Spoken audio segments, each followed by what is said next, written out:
जय श्री राधे। हमारे YouTube channel JP Bhardwaj ब्रजवासी में आप सभी का स्वागत है।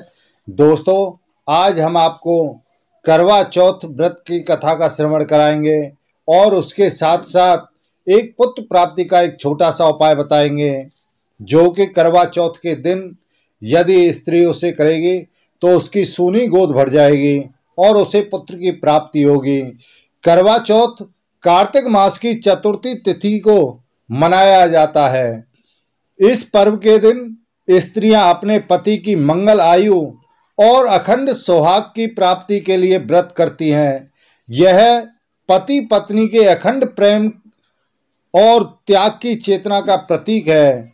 इस दिन महिलाएं दिन भर व्रत रख करके शाम को चंद्रमा को अर्घ देकर के व्रत खोलती हैं और भगवान से पति की मंगल कामना चाहती हैं। इस दिन चंद्रमा के साथ साथ शिव, पार्वती, गणेश और कार्तिकेय की पूजा की जाती है। शिव और पार्वती की पूजा इसलिए की जाती है क्योंकि पार्वती जैसी शक्ति और साधना उनको हासिल करना होता है और पति के साथ साथ कंधे से कंधा मिलाकर चलना और हमेशा सुहागिन बना रहना, इसके लिए करवा चौथ का सभी स्त्रियां व्रत रखती हैं। तो दोस्तों, आइए अब हम आपको करवा चौथ के व्रत कथा का श्रवण कराते हैं। बहुत समय पहले की बात है। एक साहूकार के 7 बेटे और उनकी एक बहन करवा थी। सभी 7 भाई अपनी बहन से बहुत ही प्यार करते थे, यहाँ तक कि वे पहले उसे खाना खिलाते और बाद में स्वयं खाना खाते। एक बार उनकी बहन ससुराल से मायके आई हुई थी। शाम को भाई जब अपना व्यवसाय बंद करके घर आए थे तो उन्होंने देखा कि उनकी बहन बहुत व्याकुल थी। सभी भाई खाना खाने बैठे और अपनी बहन से भी खाने का आग्रह किया, लेकिन बहन ने बताया कि उसका आज करवा चौथ का निर्जल व्रत है और वह खाना सिर्फ चंद्रमा को देखकर उसे अर्घ देकर के ही खाना खाएगी।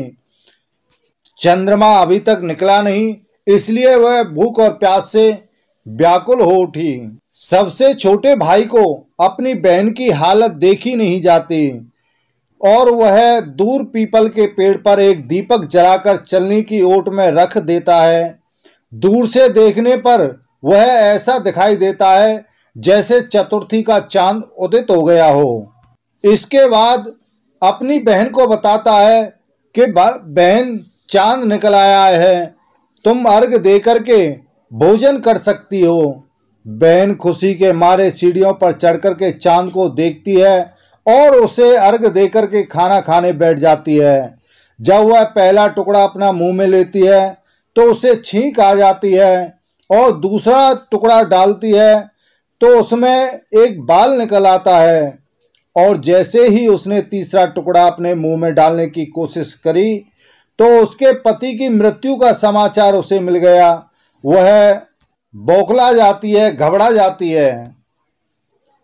जब वह घबरा जाती है तो उसकी भाभी ने उसे सारी सच्चाई बताई कि उसके साथ ऐसा हुआ।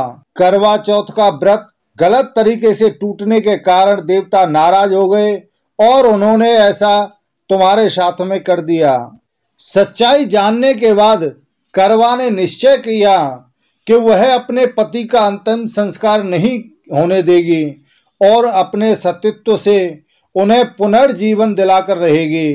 वह पूरे 1 साल तक अपने पति के शव के पास बैठी रहती, उसकी देखभाल करती, उसके ऊपर उगने वाली सुईनुमा घास को वह एकत्रित करती रहती।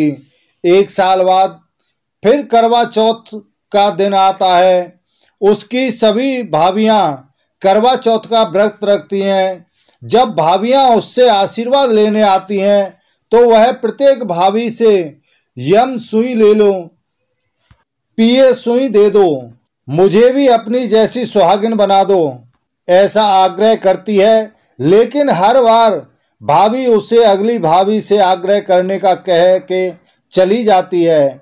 इस प्रकार जब 6ठे नंबर की भाभी आती है तो करवा उसे भी यही बात दोहराती है। यह भाभी उसे बताती है कि चूंकि सबसे छोटे भाई की वजह से उसका व्रत टूटा था, उसकी पत्नी में ही इतनी शक्ति है कि वह तुम्हारे पति को दोबारा जीवित कर सकती है। इसलिए जब वह आए तो तुम उसे पकड़ लेना, और जब वह तुम्हारे पति को जिंदा न कर दे तो तब तक उसे छोड़ना नहीं। ऐसा कहकर वह सब चली जाती हैं।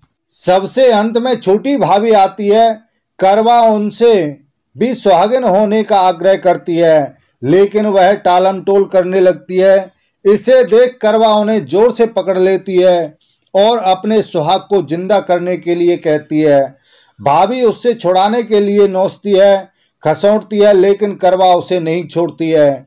अंत में उसकी तपस्या को देख करके भाभी पसीज जाती है और अपनी छोटी उंगली को चीर करके उसमें से अमृत उसके पति के मुंह में डाल देती है।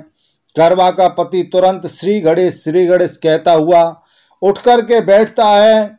इस प्रकार प्रभु कृपा से उसकी छोटी भाभी के माध्यम से करवा को अपना सुहाग वापस मिल जाता है। तो हे श्री गणेश, माँ गौरी को जिस प्रकार करवा को चिर सुहागन का वरदान आपसे मिला है, वैसा ही सब सुहागिनों को मिले।